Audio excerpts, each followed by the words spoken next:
কমাই দিবেন, বলতেছে 5 ওয়াক্ত নামাজ কমাই দিবেন, তো এখন আপনার উম্মতের নামাজ পড়তে পারবে না, এই 45 ওয়াক্ত নামাজ আদায় করতে পারবে না।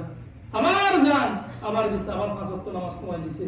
এইভাবে আপনার 5 ওয়াক্ত নামাজ কমাইতে কমাইতে 5 ওয়াক্ততে নিয়ে আসছে, 5 ওয়াক্ত নামাজে নিয়ে আসছে, আনার পর বলতেছে তারপরও তারা 5 ওয়াক্ত নামাজ পড়তে পারবে না। মুসা কিন্তু সত্য কথা বলছে, আমরা 5 ওয়াক্ত পড়িও নাকি, 5 ওয়াক্ত নামাজ পড়ি না, সময় পাই না।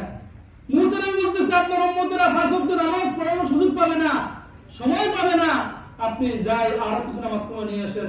আল্লাহ রাসূল সাল্লাল্লাহু আলাইহি ওয়াসাল্লাম বলতেছেন, পয়গম্বর মুসা, আমি আমার স্মরণ করা আমি আল্লাহর কাছে যেতে পারবো না, এই 5 ওয়াক্ত নামাজেই আল্লাহ রাসূল সাল্লাল্লাহু আলাইহি ওয়াসাল্লাম নিয়ে আসছেন। তারপর থেকে আপনার এই 5 ওয়াক্ত নামাজ পড়া উম্মতের উপর ফরজ হয়ে গেছে। সুবহানাল্লাহ। আপনার এই 5 ওয়াক্ত নামাজ কি হয়ে গেছে, ফরজ হয়ে গেছে। নামাজ আমাদের জন্য নিয়ে আসছিলেন কয় ওয়াক্ত?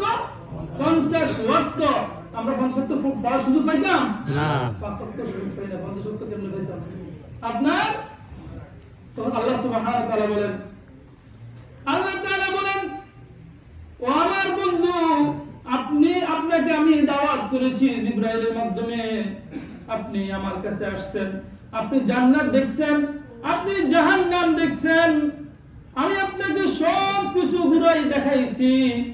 ও আমার হাবিব, আপনাকে আমি 50 ওয়াক্ত নামাজ খুশি হয়ে দিয়েছি।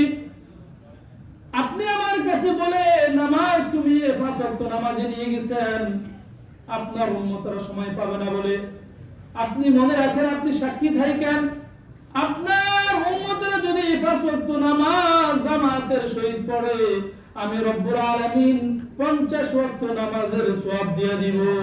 সুবহানাল্লাহ।